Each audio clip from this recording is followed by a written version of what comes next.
আসসালামু আলাইকুম বন্ধুরা, আজকের ভিডিওতে আমরা আয়তন বা পরিধিভিত্তিক বাজার সম্পর্কে জানব। এই আয়তন বা পরিধিভিত্তিক বাজারকে মূলত তিন ভাগে ভাগ করা হয়েছে। এই ভাগগুলো হচ্ছে স্থানীয় বাজার,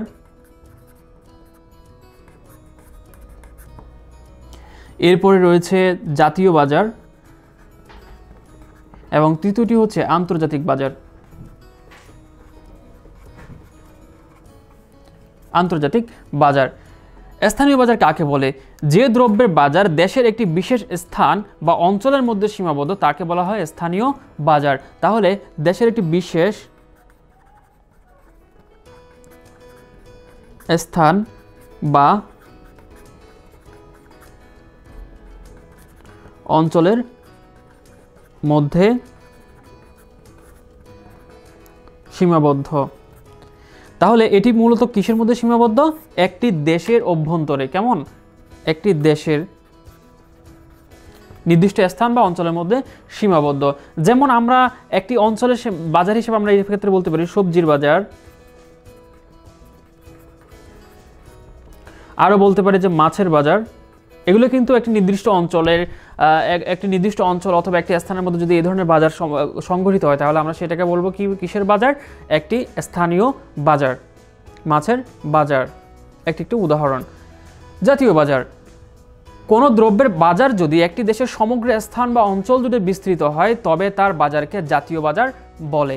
যেমন দেশীয় বস্ত্র, তারপরে হতে পারে প্রসাধনীর বাজার। আমরা দেখেছি যে দেশীয় বস্ত্র অর্থাৎ গার্মেন্টস প্রতিষ্ঠান যে সকল বস্ত্রগুলো উৎপাদন করেন সেই বস্ত্র কিন্তু পুরো দেশ জুড়ে কিন্তু ছড়িয়ে ছিটিয়ে ক্রয় বিক্রয় হয়ে থাকে। কাজেই এই যে বাজার, এই যে দেশীয় পোশাকের যে বাজার, প্রসাধনীর যে বাজার, এটি কিন্তু পুরো দেশ জুড়ে কি রয়েছে?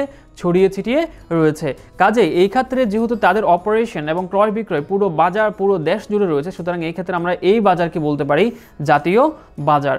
এবার আসলে জেনে নেওয়া যাক আন্তর্জাতিক বাজার নিয়ে। কোনো পণ্যের বাজার যখন দেশের সীমানা ছাড়িয়ে অন্যান্য দেশেও সম্প্রসারিত হয় তখন তাকে বলা হচ্ছে কি? আন্তর্জাতিক বাজার। আর এই আন্তর্জাতিক বাজার উদাহরণস্বরূপ আমরা বলতে পারি যেমন সোনা, রূপার বাজার, এরপরে পাট জানো যে পাট একটি সোনালী আঁশ এবং পাট বিদেশের বিভিন্ন দেশে রপ্তানি করা হয়ে থাকে।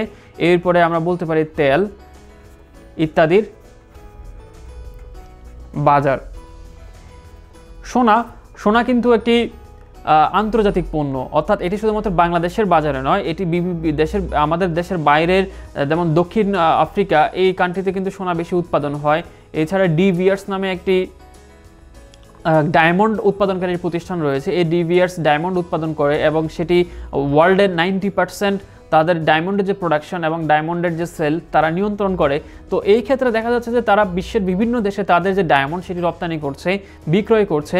সুতরাং এই ক্ষেত্রে এই যে ডায়মন্ডের যে বাজার বা সোনার বাজার বা রূপার বাজার সেটি কিন্তু আন্তর্জাতিক বাজার হিসেবে খ্যাত। অর্থাৎ দক্ষিণ কোরিয়াতে উৎপাদিত হয়ে শুধুমাত্র দক্ষিণ কোরিয়ার অভ্যন্তরীণ ভূখণ্ডের মধ্যে এই বাজার সম্পৃক্ত নয়, এই বাজার সীমাবদ্ধ নয়। এই বাজার দেশের ভূখণ্ডর যে আয়তন সেটি ছাড়িয়ে বিদেশের বিভিন্ন দেশেও কি হচ্ছে? রপ্তানি হচ্ছে, বিক্রয় হচ্ছে এবং হচ্ছে। সুতরাং এই ক্ষেত্রে বলা যেতে পারে যে এটি হচ্ছে আন্তর্জাতিক বাজারের একটি উদাহরণ। এই হচ্ছে মূলত স্থানীয়, জাতীয়, আন্তর্জাতিক বাজার। এটি খুবই ইম্পর্টেন্ট। আশা করি তোমরা এই বিষয়টি বুঝতে পেরেছো। ধন্যবাদ সবাইকে।